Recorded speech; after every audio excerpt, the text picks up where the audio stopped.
আচ্ছা এখানে খেয়াল করো, আমরা আজকে হচ্ছে আধুনিক পদার্থবিজ্ঞান পুরোটা জানুয়ারি 6 তারিখ পদার্থ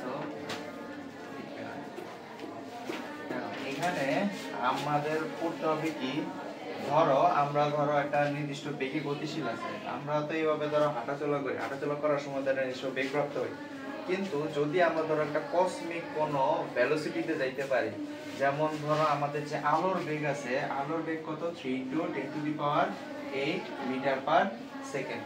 এখন এই আলোর বেগের কাছাকাছি কোনো একটা ভেলোসিটিতে যদি আমি যাইতে পারি, তখন আমার জন্য সময় কি থাকবে, স্থির থাকবে।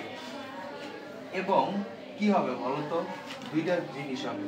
একটা হইতেছে ধরো যে পৃথিবীতে ছিল, তাই না, পৃথিবীতে মানে যে স্থির আছে তার সাপেক্ষে তিনটা জিনিসের পরিবর্তন হবে। কি কি হবে? দৈর্ঘ্য লেখছেন না আধুনিক লেখছেন? আধুনিক কি এটা ফল লেখছেন? তিনটা জিনিসের পরিবর্তন হবে, দৈর্ঘ্য, ভর আর হইতেছে কি সময়। দেখো তো পৃথিবীতে সে ছিল স্থির, আর গতিশীল যে ছিল তার সাপেক্ষেও সে তিনটা জিনিসের পরিবর্তন দেখতে পারবে।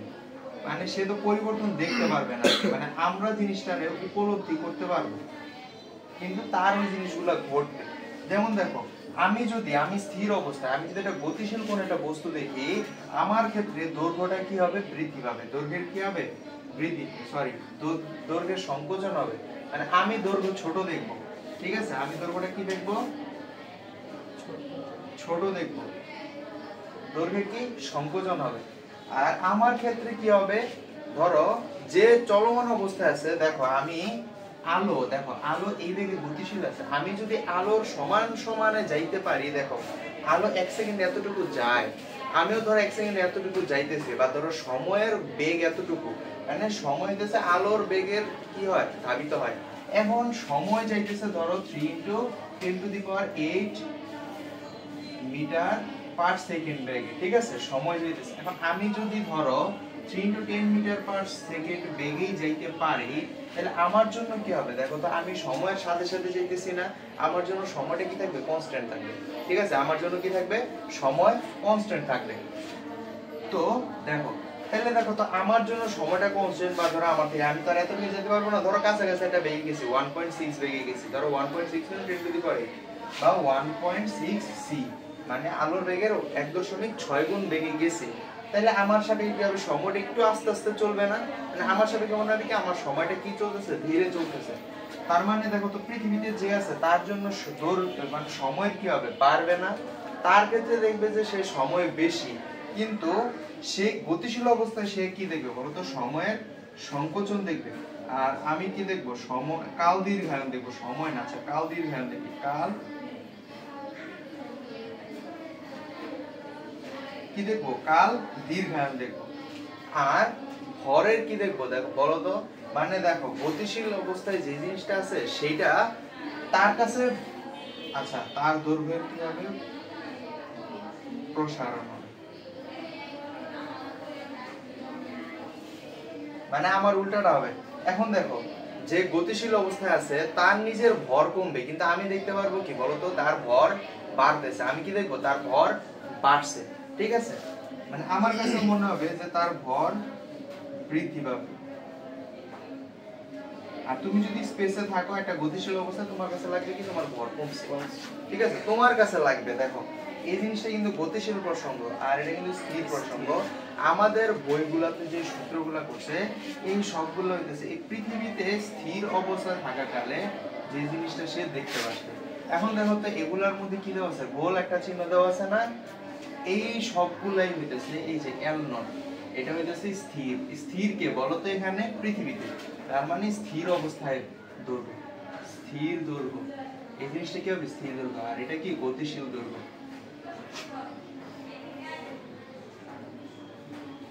আচ্ছা দেখো সূত্রগুলা কিসের সাপেক্ষে বলতো,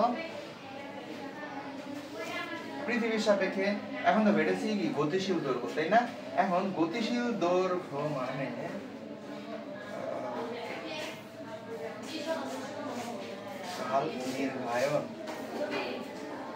আচ্ছা এইটা দেখো, এটা তো আমার স্থির দৈর্ঘ্য, আমি কি দৈর্ঘ্যের সংকোচন হবে, এটা দ্বারা যদি আমি ভাগ করি আবার আজকে উল্টো পাল্টা লাগতেছে। তাহলে দেখো এই তিনটা সূর্য অনুযায়ী ধরো আমাদের সব ম্যাথগুলা করা লাগবে। এখন এই যে এটা লিখলেন ফলে দীর্ঘায়ন নাকি এই যে 3 নাম্বারটা পৃথিবী স্থির কাল দীর্ঘায়ন, কাল দীর্ঘায়ন, কাল মানে কি সময়, এজন্য দীর্ঘায়ন কাটিয়া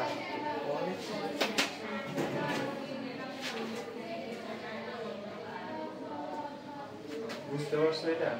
ওইখানে যে সময় জায়গায় কাল লিখলে হইব না, কাল হ্যাঁ সংকোচন হ্যাঁ, কাল সংকোচন লিখলেই হবে, সময় আর কাল একই।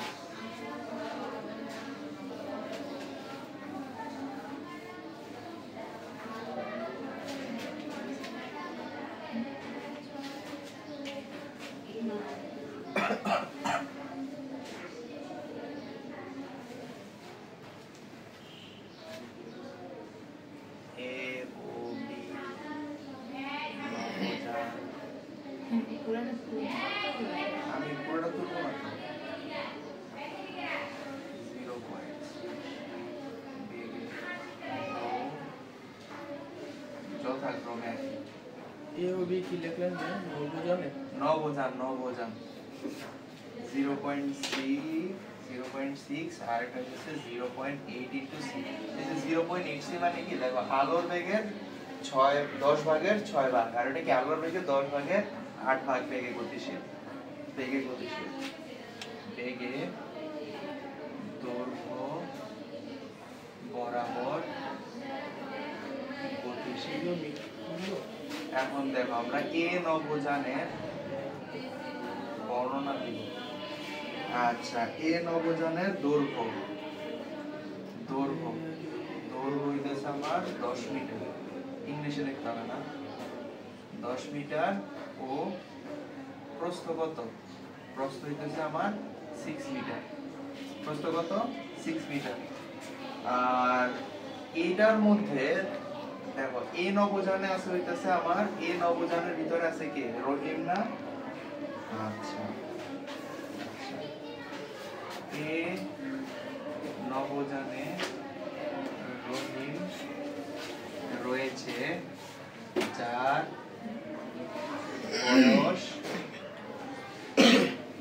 বয়স 25 বছর আর নিচে নেই,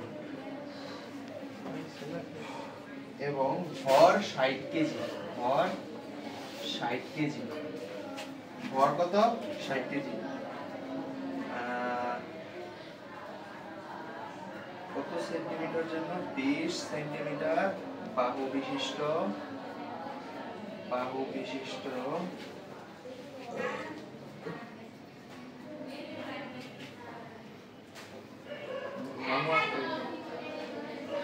ঘন আকৃতির বাহু নিয়ে গবেষণারত,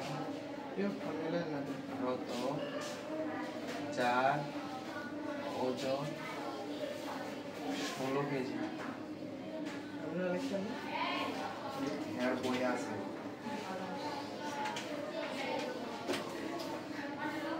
পৃথিবীতে অবস্থানরত ব্যক্তির নিকট নবজানের ভর 1000 কেজি। নবজান, আমরা এই পার্টটাতে হইতেছে ম্যাথ করব। উদ্দীপকটা বড়, ঠিক আছে। বি নবজানের হইতেছে বৃত্তাকার প্রসারিত চাকরির আকৃতি নবজান, যার ব্যাস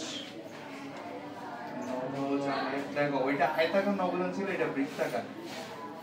নবজানের ব্যাস 10 মিটার ও ভর 500 কেজি। এটা হরিণের বয়স, অবস্থানগত হরিণের বয়স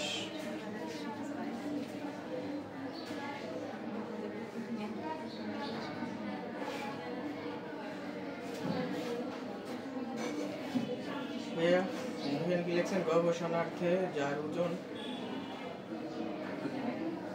1.6 কেজি ওই যে ওইটা না উপরে এই যে শেষে হ্যাঁ 16 কেজি 1.6 কেজি তো উপরে লিখছেন বাংলায় উপরে বাংলায় 25 লিখছে 25 বছর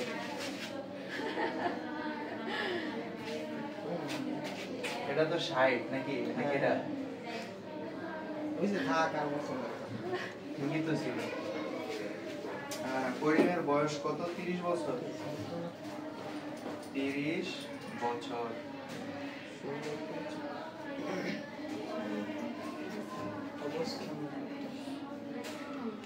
তিনি দুটি জীবাণু নিয়ে গবেষণা করছেন যারা প্রতি 50 দিনে সংখ্যা দ্বিগুণ করতে পারে। বলতো কোন জীবাণু নিয়ে গবেষণা করতেছে উনি?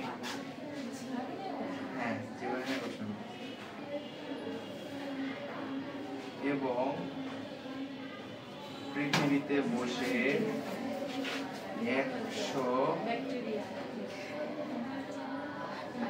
100 মিটার স্কয়ার ক্ষেত্রফল বিশিষ্ট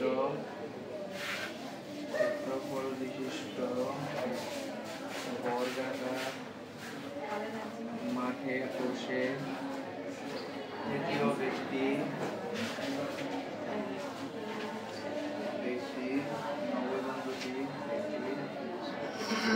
নবযান পর্যবেক্ষণ করছিলেন। ওকে, প্রথম প্রশ্ন, নবযানের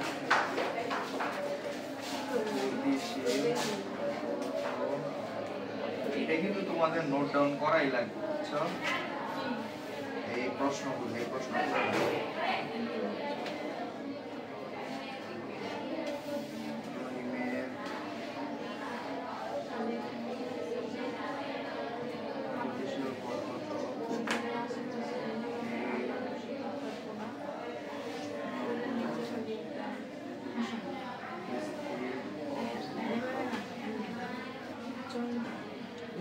সার্টিফিকেট আনছো তোমরা?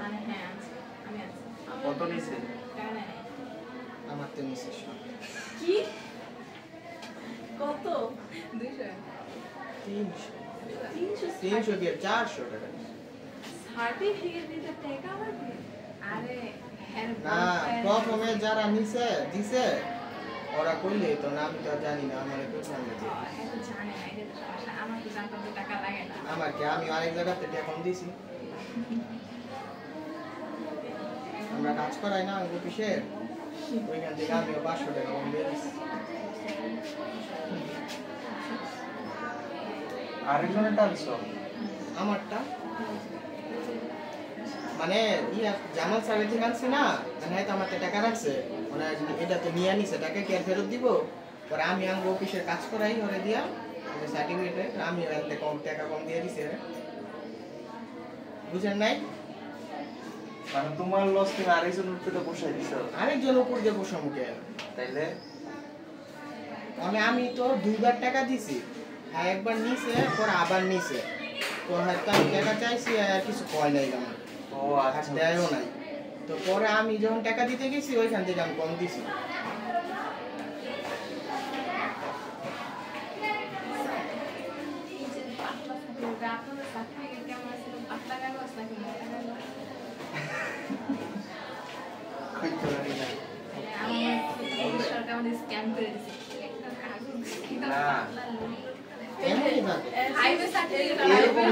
কাগজ তো এরকমই দেয় না 5 এর সার্টিফিকেটের কাগজটা এরকম আর যেটা বলে দিছে A4 পেজ এরকম পাতলা আরে কি এরকম পাতলা A4 পেজ এরকমই থাকে সার্টিফিকেট পেজ সেটা কেন প্রাইভেট এরকম না, প্রাইভেটে ল্যামিনেটিং কইরা তোমরা মোটা বানালে দেখো প্রাইভেটটাও তো এরকম না এটা এটা আধুনিক হৃদয় বুঝছেন ভাই আমি যে সময় বলছি যে স্যার আমার হাতে টাকা নিছেন কে পরে কয় কিসের টাকা, আমি কই 2বার টাকা নিছেন আপনি, কয় হৃদয় আইছে, কয় তুমি টাকা দিছো, রিসিপ্ট নিছো, আমি রিসিপ্ট দিছে স্যারে জিজ্ঞেস করে, পরে কয় আমাদের এখান থেকে 1 টাকা ছাড়াও রিসিপ্ট দেন, আমি 2বার টাকা নিছে রিসিপ্ট কই,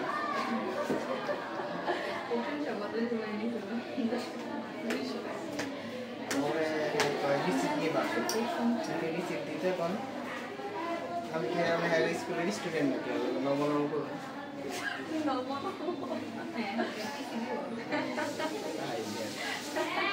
আচ্ছা এতটুকু করলে হবে না?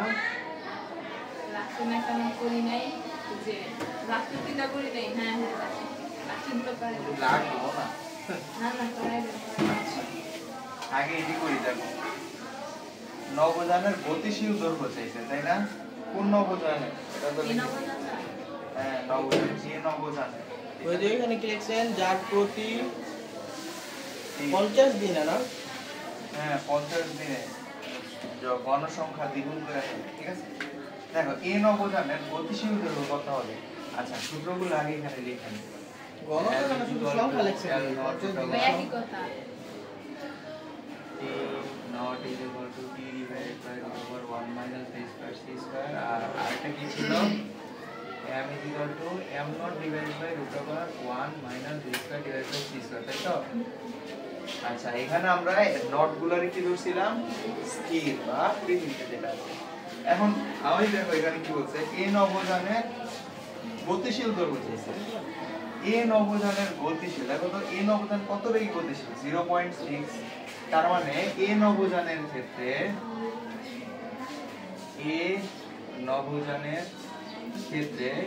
আমার যে v আছে এটা হচ্ছে 0.6 c, আর c এর ভ্যালু তো c, তাই না? তারপর এখানে আমার কি চাইছে, গতিশীল দৈর্ঘ্য। আচ্ছা স্থির দৈর্ঘ্যটা কত দেখো। আচ্ছা এখন কথা হইতেছে গতিশীল দৈর্ঘ্য কেন বের করতে হবে, দেখো কি চাইতেছে, দৈর্ঘ্য বরাবর গতিশীল, মানে আমি যে স্পেকটেটর আমার কাছে লাগবে যে, মানে আমি দেখতেছি দৈর্ঘ্যটা বরাবর কি এইভাবে যাইতেছে, প্রস্থটা কি এটা না, মানে আমার দিক থেকে এইভাবে যাইতেছে না, মানে আমার দিক থেকে হইতেছে এইভাবে যাইতেছে, ঠিক আছে, দৈর্ঘ্য বরাবর যাইতেছে। এই জন্য আমি এটার যে লেন্থ আছে, স্থির দৈর্ঘ্যটা কত আমার এখানে 10, স্থির দৈর্ঘ্য কত 10 মিটার, ঠিক আছে 10 মিটার। এখন আমরা জানতে চাইছি গতিশীল দৈর্ঘ্য কত। এখন আমরা কি জানি, L = L naught root over 1 minus b square divided by c square, তাহলে আমার L naught এর ভ্যালু কত, 10 into root over 1 minus 0.6 c divided by c whole square, 10 into root over 1 minus 0.6 whole square, বুঝা গেছে?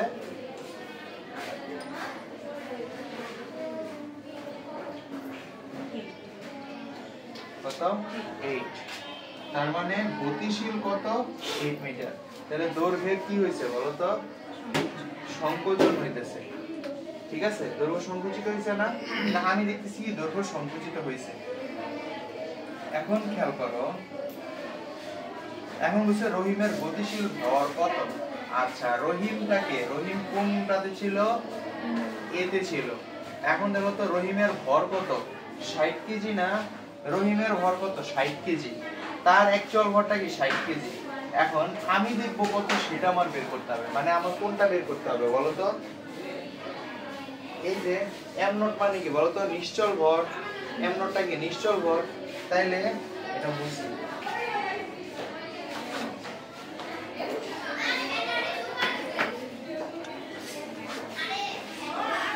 এখন আমার যে নিশ্চল ভরটা আছে, এই নিশ্চল ভরটা কত,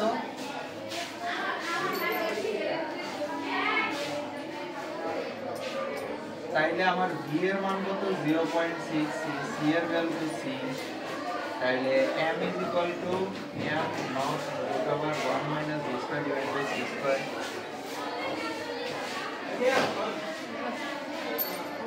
60 divided by 1 minus 0.6। এটার থেকে তো আমি দেখাইলামই, দেখো v স্কয়ার মানে কি 0.6 এর উপর হোল স্কয়ার ডিভাইডেড বাই কি c স্কয়ার, তার মানে 0.6 এর উপর হোল স্কয়ার c স্কয়ার, আর এখানে c স্কয়ার কাটা, তার মানে হচ্ছে 0.6 এর উপর হোল স্কয়ার, এই যে এটাই। তাহলে আসে কত কেজি? 75 কেজি। দেখো তো আমি দেখতেছি সে তার ভর কত? 75 কেজি, কিন্তু আসলে তার ভরটা কি বলতো? 60 কেজি। আমার ক্ষেত্রে কি হইতেছে? ভর বৃদ্ধি পাইতেছে। বুঝতে পারছো? এখন দেখো এ নবযানের স্থির ভর কত? এ নবযানের স্থির ভর দেখো, এ নবযানটা দেখো পৃথিবীতে অবস্থানরত ব্যক্তির নিকট নবযানের ভর এতটুকু। সে কি দেখতেছে বলো তো? গতিশীল ভরটা দেখতেছে না, সে কোনটা দেখতেছে? গতিশীল ভর। মানে m এর ভ্যালু কত দেখতেছে সে? 1000 কেজি। আমার বের করতে হবে কি বলো তো? m নটটা বের করতে হবে, তাই না? m নটটা বের করতে হবে, বাকি সব তো আছে এখানে। তাহলে দেখো তো আমার বের করতে হবে হইতেছে m আমরা কি জানি? m not root over 1 minus v square c square, তাহলে m not is equal to m into root over 1 minus v square divided by c square, তাহলে 1000 into root over 1 minus v square divided by c square, 800 KG. ঠিক আছে, 800 KG. আচ্ছা, রহিম গেল, এটা রহিম ছিল। আচ্ছা, এইভাবে নবযানের স্থির ভর বের করছি। রহিম থেকে হিসাবে 20 বছর গতিশীল নবযানের আচ্ছা দেখো বলছে কি রহিম পৃথিবী হিসাবে, দেখো পৃথিবী হিসাবে কতটুকু ট্রাভেল করছে? 20 বছর ট্রাভেল করছে। তার মানে কি টি বল টু ইজ ইকুয়াল টু কত? 20 ইয়ার্স। এখন কে ট্রাভেল করছে? রহিম ট্রাভেল করছে। রহিম ট্রাভেল করছে মানে কি বলো তো? তার ভিটা কত? 0.6 আর সি তো সি। তাহলে আমার বের করতে হবে কি বলো তো? টি এর ভ্যালুটা বের করতে হবে। টি ইজ ইকুয়াল টু কি? T naught root over 1 minus B square divide by কি? C square. তাহলে 20 ইনটু রুট ওভার 1 মাইনাস করা লাগবে কি লিগা? 10 এ কত করে কমতেছে? 2 করে কমতেছে। তাহলে 20 এ কত কমবে? 4 কমবে। 16 ইয়ার্স, 16 বছর। তাহলে এখন দেখো তো বয়স কত হবে তার? দেখো তো সে 16 বছর, তার হিসাবে দেখো গতিশীল ছিল না? গতিশীল অবস্থায় তার কি হয়েছে? 16 বছর সে কি হয়েছে বলো তো? তার বয়স অনুযায়ী সে 16 বছর। তাহলে আগে তার বয়স কত ছিল বলো তো? 25 বছর। তাইলে কত বছর পরে ফিরছে? 25 আর 16, রহিমের বয়স কত? 25 যোগ 16 সমান সমান কি? 5 6 11 2 1 3, 41 বছর। 41 বছর। কিন্তু এভাবে বয়স হওয়ার কথা ছিল 45, তার বয়স কত হইছে? 41 হইছে। বুঝা গেছে? তারপরটা দেখো, বি নবযানের ভর কত শতাংশ বৃদ্ধি পাবে? দেখো বি নবযানের ভর কত শতাংশ বৃদ্ধি পাবে, তাই না? ভর কত শতাংশ বৃদ্ধি পাবে? দেখো তো নবযানের ব্যাস দেওয়া আছে, ভর দেওয়া আছে কত? 500। এই 500টা কি তার নিশ্চল ভর না? এই 500টা কি তার নিশ্চল ভর। এখন নিশ্চল ভর কত দেওয়া আছে? 500। নিশ্চল মানে কি? বল্টু, এম বল্টু কত? 500 কেজি। তাহলে এটার দেখো তো এটার v কত? 0.8 c, c is equal to c। তাহলে m is equal to কি? m not root over 1 minus b square divided by c square। এটা করলে কত আসবে? উপরে দিতেছে 500। এটা করা যাবে না আমার দ্বারা।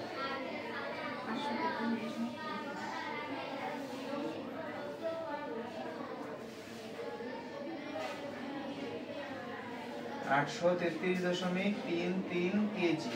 তাহলে দেখো তো আমার বলছে কি কত শতাংশ বৃদ্ধি পাইছে? শতাংশ যদি বের করতে হয় তাহলে আমার কি করতে হবে? দেখো তো আদি যেই ভরটা আছে, মানে m নট ডিভাইডেড বাই কি? m into 100%। পার্সেন্টেজ যদি বের করতে চাই, দেখো তো কত আসে? 83.33 মাইনাস 500 divided by 500 into 100%। দশমিকের পরের সংখ্যাগুলো কিন্তু ধরো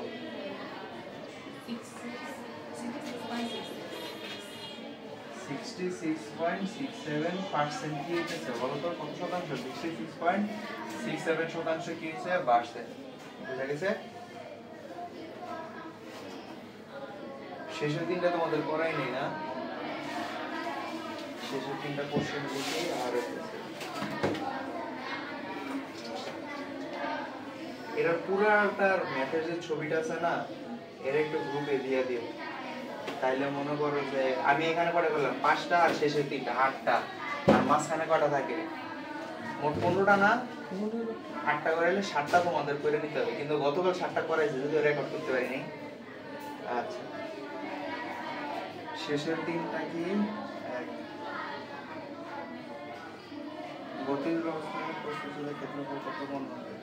না সেটাই কত গতিশীল অবস্থায় বি প্রস্থচ্ছেদের ক্ষেত্রফল কত বলে দিয়েছি। মনে হবে? এইটা আমার সাথে কষ্ট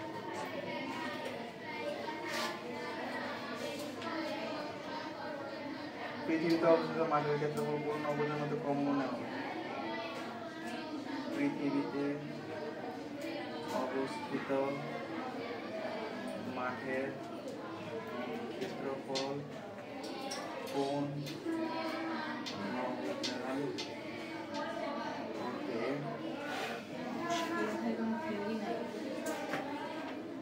হ্যাঁ হ্যাঁ আসতেছে, দাঁড়াও অঙ্কটা শেষ হবে। থিওরি ভর করতে আছে পৃথিবী হিসাবে। হ্যাঁ শেষের 3টা কইছ, আমি উল্টা লিখছি। গতকাল যেটা করেছিলাম পৃথিবী হিসাবে 503 2টা জীবাণু নিয়ে গেছিল। আচ্ছা ঠিক আছে, শুরুতে 2টা জীবাণু ছিল, ঠিক আছে, 2টা জীবাণু ছিল। তাহলে 50 দিনে 2টা বাড়তেছে, 2টা বাড়ছে। তারপরে 50 দিনে কি হয়ে গেছে, 2টার উপরে কি হয়ে গেছে, তার মানে কি 2 টু দি পাওয়ার n। তার মানে 2 টু দি পাওয়ার n মানে কি, আমার 50 দিনের সমানুপাতটা এখানে বের করতে হবে। সমানুপাতটা বের করে তারপরে ওইটা উপরে মানে n এর ভ্যালুটা বের করতে হবে আর কি। n এর ভ্যালু হইতেছে, দেখো পৃথিবীতে 50 দিন, মানে পৃথিবী থেকে মনে হবে কি 50 দিন ভ্রমণ করছে। তাইলে আসলে সে কতদিন ভ্রমণ করছে, রিয়েল কতটুকু ভ্রমণ করছে, কম হবে না, ওই কমটা তোমার বের করা লাগবে, বুঝছো? আচ্ছা এটাই করাই দিই। শেষ। দেখো প্রতি 50 দিনে জীবাণু সংখ্যা কি হইতেছে, দ্বিগুণ হয়। দ্বিগুণ হয় মানে দেখো তো প্রথম 50 দিনে কতটুকু হইতেছে, 2 এর উপর কি হইছে বলো তো, 2 এর উপর 2 হইছে না, প্রথম কি হইতেছে, প্রথম 50 মানে দেখো 50 দিন গেছে, 50তম দিনে 2 এর উপর কি হইছে স্কয়ার। তার মানে তারপরের 50তম দিন 100তম দিনে কি হইতেছে 2 এর উপর কিউব 8টা, ঠিক আছে, এইভাবে কইরা। তাহলে এখন আমার বের করতে হবে কি, দেখো আমার পৃথিবী অনুযায়ী যেটা হইছে সেটা মানে কি বলতো, স্থির। মানে আমার টি নট, টি বলটু ইজ ইকুয়াল টু কত, 500 day, V is equal to কত 0.8 সি, আর সি এর ভ্যালু তো সি। তাইলে টি ইজ ইকুয়াল টু কি, T naught root over 1 minus V square divide by C square. তার মানে 500 into root over 1 minus 0.8 C whole square divide by C square, 300, তাই না, 300। তাইলে কত হবে দেখো তো, 300 এর যদি তুমি 500 দ্বারা 50 দ্বারা ভাগ দাও, 300 এর 50 দ্বারা ভাগ করে কি করতে হবে, তোমার +1 দিতে হবে, +1 দিতে হবে। এই যে দেখো 50তম দিনে কি হইছে, 2 টু দি পাওয়ার n + 1 হইছে না, প্রথম 50 দিন মানে কি প্রথম 50, ফার্স্ট 50 ইজ ইকুয়াল টু কি 1 + 1, উপরে n + 1 হইতেছে। এজন্য আমরা এখানে এই যে এটা হইছে আমার n এর ভ্যালু, এটা হইছে +1 এর ভ্যালু। তাহলে দেখো কত হয় 7। তার মানে জীবাণু সংখ্যা হইতেছে 2 টু দি পাওয়ার 7। হ্যাঁ তার মানে কত, 128টা, ঠিক আছে, অ্যানসার ঠিক আছে না? তোমার দেখা কিছু না, দেখো প্রথম 50 দিন পরে কটা হইছে আমার 4টা, 100 দিন পরে কটা হইছে 8টা, 150 দিন পরে কটা হইছে 16টা, তারপরে কত 200 দিন পরে হইতেছে কয়টা 32টা, ও 16 এর উপর স্কয়ার দাও। 16 এর উপর স্কয়ার দিলে কত হয়? 256। আমরা একটু ভুল করেছি। বিন্যাস সমাবেশ পড়াইছিলাম না, যে বিন্যাস সমাবেশ কেমন লাগে। আচ্ছা আমরা তাহলে ম্যানুয়ালি হিসাব করি, সমস্যা কি? আচ্ছা এটা সাজাই। 50 4 2 into 2 4 100 তে কত হইছে? 4 into 2 8। তারপর কত হইছে? 150 200 250 আর কত? 300। এই আমরা দুই গুণ না, দুই গুণ করতে যাই আমরা 16 লগে 16 গুণ করে দিছি, 16 স্কয়ার করে দিছি। 8 দুগুণে কত? 16 16 দুগুণে কত? 32 32 দুগুণে কত? দুগুণে কত? 64। তারপর 200 মধ্যে কি হচ্ছে? 64 into 2 সমান কত? 128। ঠিক আছে ছিল 2 টু দি পাওয়ার 7। আমরা তো এটা সংখ্যার উপর স্কয়ার করে দিছি।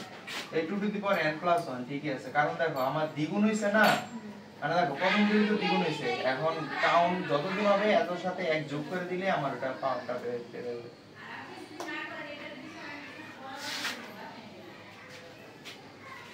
এটা নেমে গেছে কেন? এটা চলে দিলে পড়া শেষ। দেখো গতিশীল অবস্থায় বি প্রস্থচ্ছেদের ক্ষেত্রফল কত হবে? দেখো তো বি প্রস্থচ্ছেদের ব্যাস কত? 10 মিটার। এখন গতিশীল অবস্থায় ব্যাস কত হবে? আমার সেটা বের করতে হবে না? গতিশীল অবস্থায় ব্যাস কত হবে? দেখো তো তাহলে মনে 6 হবে না? 6 হবে। 0.8 আছে না? 6 হবে। তাহলে 6 ক্ষেত্রফলটা কি? পাই আর স্কয়ার না? পাই আর স্কয়ার, তার মানে পাই মানে 36 পাই। প্রস্থচ্ছেদের ক্ষেত্রফল কি? 36 পাই। আছে নাইস। তারপরটা দেখো পৃথিবীতে অবস্থিত ক্ষেত্রফলের কোন নবজানকে কম দেখবে।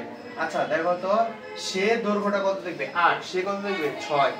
তাহলে 6 আর দেখো একটাতে হবে কি 8 into 10। সে কি দৈর্ঘ্য বরাবর, খেয়াল রাখো তোমার কিন্তু একটা দৈর্ঘ্য নিতে হবে, তুমি দুইটা দৈর্ঘ্য নিতে পারবে না। 8 into 10 6 into 10 80 আর এই কত দেখবে? 60। বুঝতে পারছো? খেয়াল রাখো দুইটাই কি যাইতেছে বলো তো? দৈর্ঘ্য বরাবর দেখতেছে না, এরা দৈর্ঘ্য বরাবর যাইতেছে, তার মানে এও কি দেখবে? দৈর্ঘ্য বরাবরই তো দেখবে। তো দৈর্ঘ্য বরাবর দেখলে একটার কমবে, আরেক পাশ কি সে কমাইতে পারতেছে? আরেক পাশ তো তার জন্য কি ভিজিবল না, এইজন্য 80 আর 60। তাহলে কে কম দেখতেছে? দ্বিতীয়টা দেখতেছে। আমি এটা শর্টকাটে বলে দিলাম, তোমরা পারবা। এখন দেখো আমরা কি আছে? গতিশীল অবস্থায় আছি না? তাহলে আমার গতিশীল অবস্থায় ভরবেগটা কি হবে? বাড়বে না কমবে বলো তো? আমার ভরবেগের একটা চেঞ্জ হবে। কেন চেঞ্জ হবে? কারণ এখানে একটা গতিশক্তি লাভ করব না আমি, এখানে এক্সট্রা একটা, এটা কিন্তু আমরা একটা গতিশক্তি লাভ করব। আচ্ছা এখানের যে ভরবেগটা হবে, আচ্ছা গতিশক্তির পরে মানে যখন শক্তি চিন্তা করব তখন একটা গতিশক্তি।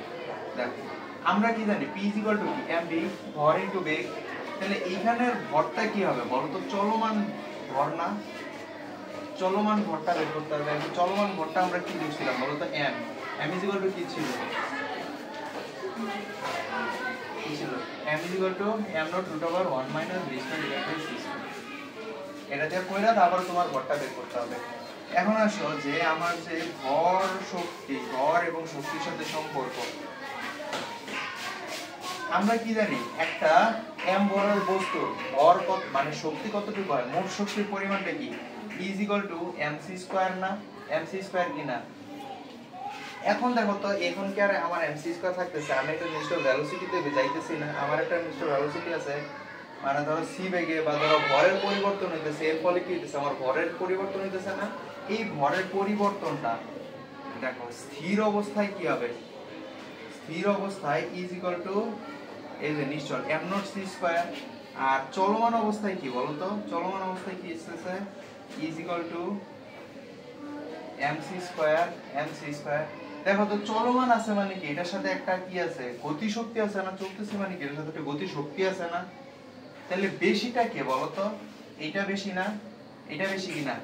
আচ্ছা এটা বাদ। তাহলে দেখো তো আমি এটা কি বলতে পারি? তাহলে আমার যোগ করতে হবে কি এটার সাথে? দেখো এই যে mc স্কয়ার এটা কি আমার চলমান is equal two m not c square plus যদি আমি k যোগ করি মানে e কে যোগ করি তাহলে তো আমার mc স্কয়ার এর সমান হবে। এইটাই হইতেছে আমার এখানের সূত্র। mc square is equal two m not c square plus kinetic energy বা গতিশক্তি।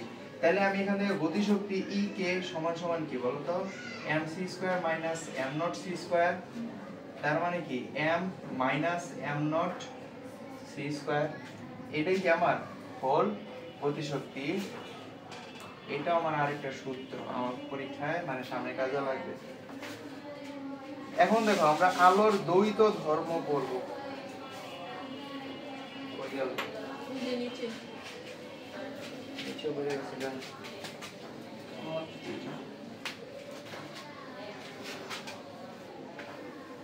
দেখো আলোর দ্বৈত ধর্ম মানে আলোর দুইটা ধর্ম আছে, এটা তো আমরা কেমিস্ট্রিতে পড়ছি তাই না?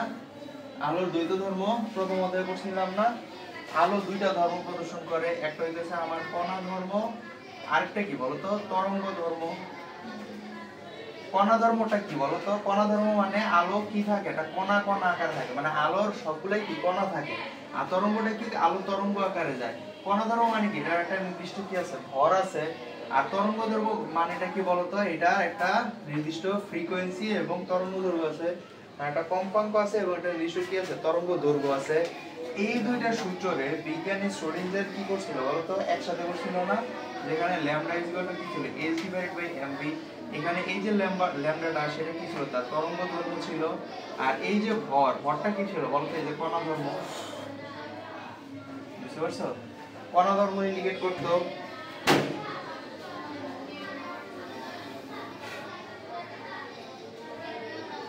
আচ্ছা দেখো আমরা আরেকটা সূত্র পড়ছিলাম না E = hf। এখন কি hf এর পরিবর্তে কি বসাতাম hc ডিভাইড বাই ল্যামডা বসাতে পারতাম তাই না? এখন এইখানে যদি SI এককে ভ্যালুগুলো বসাইতাম তাহলে কি আসতো বলো তো? কি আসতো? জুল। এখন যদি আমারে বলে যে ইলেকট্রোভোল্ট আকারে প্রকাশ করো, ইলেকট্রোভোল্ট আকারে প্রকাশ করো, তাহলে আমার কি করতে হবে এই সূত্রটাতে জাস্ট খালি ল্যামডার সাথে 1.6 × 10⁻⁻19 গুণ করে দিয়া ইভি লিখা ইলেকট্রোভোল্ট। ঠিক আছে? এই লেখা দিলে হয়ে যাবে। মানে সেম সূত্র জাস্ট খালি নিচে একটা 1 × 10⁻⁹ গুণ করলে কি হয়ে যাবে ইলেকট্রোভোল্ট আকারে প্রকাশ হয়ে যাবে। এখন চলো আমরা এক্স-রে পড়ি, খুব তাড়াতাড়ি পড়তেছি।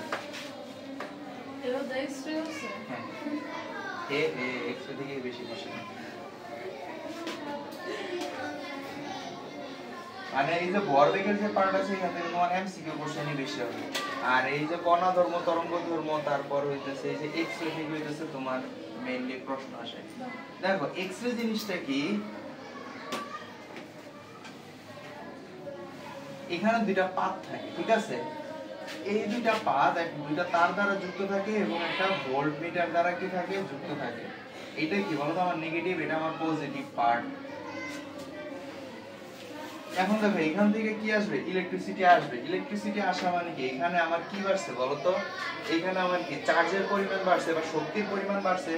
শক্তির পরিমাণ বাড়ছে মানে কি এই শক্তির ফ্লো কোন দিকে বলতো এইদিকে, এদিকে ফ্লো না। তাহলে দেখো তো যদি শক্তির ফ্লো এইদিকে হয় তাহলে এখানে কি ইলেকট্রনের পরিমাণটা বাড়তেছে না, ইলেকট্রনের পরিমাণটা বেশি না। আর আমরা তো সবসময় জানি শক্তির বিপরীত দিকে কি হয় ইলেকট্রনের প্রবাহ হয় না। এই দেখো এখান থেকে ইলেকট্রনটা কি হইতেছে এটার গায়ে এসে জমা হইতেছে, ইলেকট্রনটা কি হইতেছে এটার গায়ে এসে জমা হইতেছে, এভাবে এসে কি হইতেছে জমা হইতেছে। এখন সব লাস্ট যেই ধরো ইলেকট্রনটা আছে এটা এসে কি করবে অনেক জোরে এখানে একটা আঘাত করবে না, এই আঘাতের ফলে এইখান থেকে কি হবে একটা ইলেকট্রন লস হবে। ঠিক আছে, ইলেকট্রন কি হয় লস হয়। এই লসটারে আচ্ছা আমরা এইখানে কি করতে পারি বলতো, এই যে পুরাটার মধ্যে একটা নির্দিষ্ট ভোল্টেজ আছে না, একটা নির্দিষ্ট ভোল্টেজ আছে, এই ভোল্টেজটা সাথে আমি যদি এই যে এখানে একটা ইলেকট্রন যে লস হইছে এটার সাথে যদি আমি গুণ করি তাহলে তো আমার কাজের পরিমাণটা বের হয়ে যায় না। কাজের পরিমাণটা কি হয় যে ভোল্টেজ আছে সেটার সাথে যদি আমি যে ইলেকট্রনটা আছে ইলেকট্রনের চার্জটা গুণ করি তাহলে তো আমার কাজের পরিমাণটা বের হয়ে যায়। ঠিক আছে, এটারে কি বলা হয় ইভি বলা হয়। এখন দেখো এই ইভিটা কি হবে, একটা পাতে যখন নাকি এই যে দেখছো এই ইলেকট্রনটা অনেক জোরে এসে আঘাত করছে, তাহলে এদের মধ্যে একটা কি হয়েছে, গতিশক্তি ক্রিয়েট হয়েছে। এই গতিশক্তিটা কি বলতো, আমরা জানি কি শক্তি কি কাজে রূপান্তর হয় না, শক্তিটা কি কাজে রূপান্তর হয়। তাহলে এখানে কি বলতে পারি হাফ এম ভি স্কয়ার, যেই বেগে ওই ইলেকট্রনটা এসে কি হয়েছে এখানে আঘাত করছে সেটা কি ভি। আবার আমরা কি জানি বলতো, এখানে যখন নাকি একটা নির্দিষ্ট বেগে আঘাত করবে তাহলে এখান থেকে এটা কি কম্পাঙ্ক বের হবে না, এটা তো কণা ধর্ম, তাহলে তরঙ্গ ধর্মটা কি হবে বলতো, এখান থেকে একটা কম্পাঙ্কের একটা কি হবে তরঙ্গ দৈর্ঘ্য রিলিজ হবে না, এই রিলিজ হলে সেটা কি বলতে পারি এইচ এল। এই সবটাই কি আবার ইভি, তাহলে এই তিনটা তোমার মনে রাখতে হবে যে eV is equal to half into m v square h f. এই এফ লিখতে পারো এসি ডিভাইড বাই ল্যামডা, যেটা এই ই তো হচ্ছে ইলেকট্রনের চার্জ আর এই ভি তো হচ্ছে ভোল্টেজ, এই ভোল্টেজ বের করা লাগতে পারে হাফ এম ভি স্কয়ার দিয়ে, তোমার যে কোনো একটা সূত্রে উল্টা পাল্টা করে তোমার বের করা লাগবে। এখন আসো যে আমার এক্স-রে কয় ধরনের হয়, এক্স-রে আমার হচ্ছে দুই ধরনের, একটা হইতেছে আমার কোমল এক্স-রে, কোমল এক্স-রে, আরেকটা কি বলতো কঠিন এক্স-রে। এখন যে কোমল এক্স-রে আছে সেই কোমল এক্স-রে যেই আমার যে শক্তিটা আছে ই এর ভ্যালুটা অনেক কম হয়, এইজন্য এগুলো হইতেছে আমার মেডিকেল পারপাসে ব্যবহার করা হয়। আর যেই কোমলের সাথে একটা কি জানা আছে কঠিন এক্স-রে, ওই কঠিন এক্স-রে এর শক্তিটা কি হয় ই এর ভ্যালুটা কি হয় বেশি হয়, ফলে এটার কি বেদনযোগ্যতা বেশি থাকে, ফলে এটা বিভিন্ন গবেষণার কাজে আমরা কি করে থাকি ব্যবহার করে থাকি, বুঝা গেছে, গবেষণার কাজে ব্যবহার করি। এখন দেখো ফটো ইলেকট্রিক ইফেক্ট, তোমাদের এখান থেকে আরেকটা জিনিস ধরো খ নাম্বারের জন্য পড়া লাগবে, এটা হচ্ছে এক্স এর বৈশিষ্ট্য, তোমাদের বইয়ে দেওয়া আছে পড়ে নিবে, মানে এক্স এর বৈশিষ্ট্য তোমার খ নাম্বারের জন্য দেয়া দেয় বা গ নাম্বারেও দেয় মাঝে মধ্যে মনে। দেখো ফটো ইলেকট্রিক ইফেক্ট, এখানে আমরা দেখো একটা ধরো এই যে একটা নির্গত যে শক্তি, মানে একটা ইলেকট্রন যদি প্রবাহিত হয় তাহলে এর মধ্যে কি আছে একটা শক্তি থাকে, এই শক্তিটার আমরা কি বলি H = hf0, বা আমি যদি এইটারে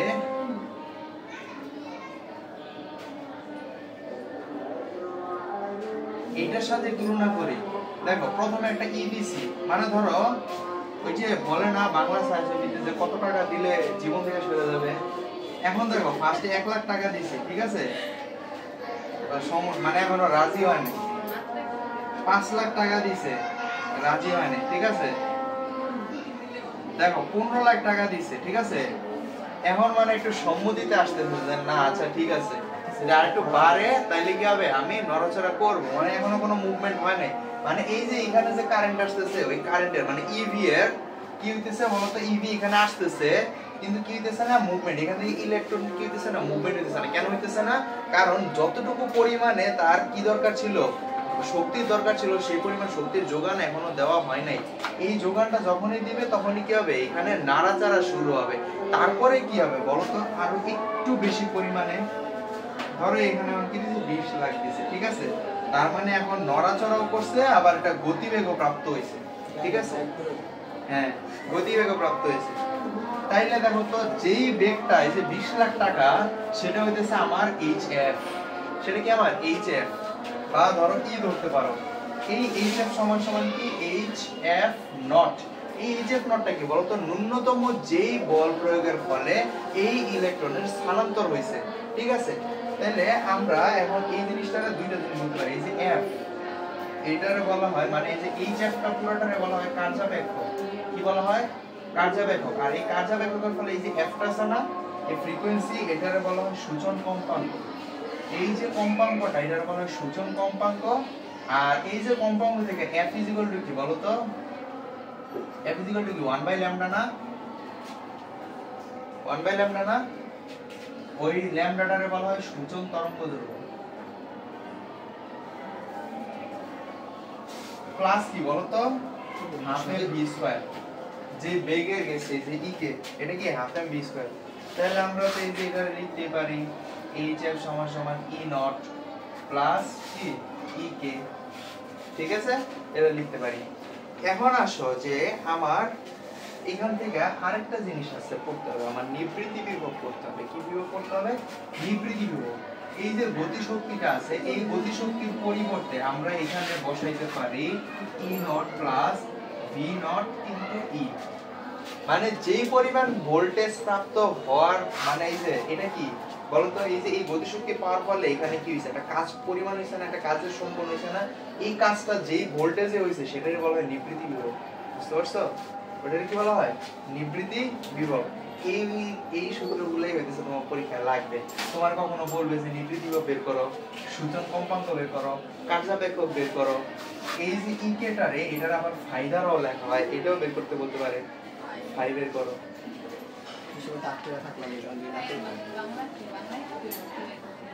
এই যে এটা হইতেছে ধরো এই যে কার্যাবেক্ষক, আচ্ছা এটা ফাই না, সরি, এই যে এইচএফ নটটা আছে না, এই পুরোটা তুমি ফাই লিখতে পারো, এটা হচ্ছে তোমার কার্যাবেক্ষক। সোর্স এটা কি কার্যাবেক্ষক, কার্যাবেক্ষক এই যে phi is equal to hf naught বা ই নট, যেটাই বলতে পারো। আচ্ছা আমার এখানে এই যে গ্যালিলিও রূপান্তর, ব্ল্যাক বডি রেডিয়েশন এগুলো লাগবে না, শুধু গ্যালিলিও রূপান্তরটা তোমরা একটু পড়ে নিবা। মানে দেখো গ্যালিলিও রূপান্তরটা কি দুইটা নির্দিষ্ট কি ধরা হয়, মানে দেখো দুইটা জিনিস ধরা, একটা হইতেছে আমার রিয়েল আর একটা কি মানে গতিশীল, মানে ধরো একটা প্রসঙ্গ কাঠামো, একটা স্থির প্রসঙ্গ কাঠামো, একটা গতিশীল প্রসঙ্গ কাঠামো। এই দুটোর মধ্যবর্তী দূরত্ব ধরো x পরিমাণ আছে এবং এখান থেকে এখানের যে দূরত্ব সেটা কি vt। যদি এখানে একটা বস্তু ধরো কি বেগে গতিশীল থাকে, মানে ধরো এটা v বেগে গতিশীল আছে, v বেগে গতিশীল আছে এবং এইটা থেকে এইটার দূরত্ব হইতেছে আমার x। দেখো এটা তো আমার বাস্তব অক্ষ x y z, এটা কি আমার x prime y sorry z prime আর এটা কি আমার y প্রাইম।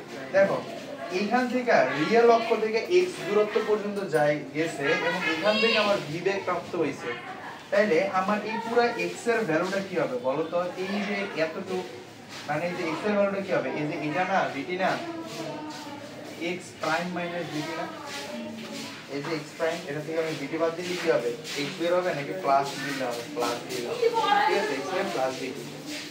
এইগুলোই হচ্ছে ধরো তোমার সূত্র আর কি, এটা লাগবে না এখানে। শুধুমাত্র হয়তো তোমার পরীক্ষায় একটা প্রশ্ন আসতে পারে যে লরেঞ্জের যে সমীকরণ আছে, লরেঞ্জ সমীকরণটা হচ্ছে কি আছে, এটা মাইনাস কি হবে, x x প্রাইম মাইনাস কি vt divided by √1 minus v square divided c square.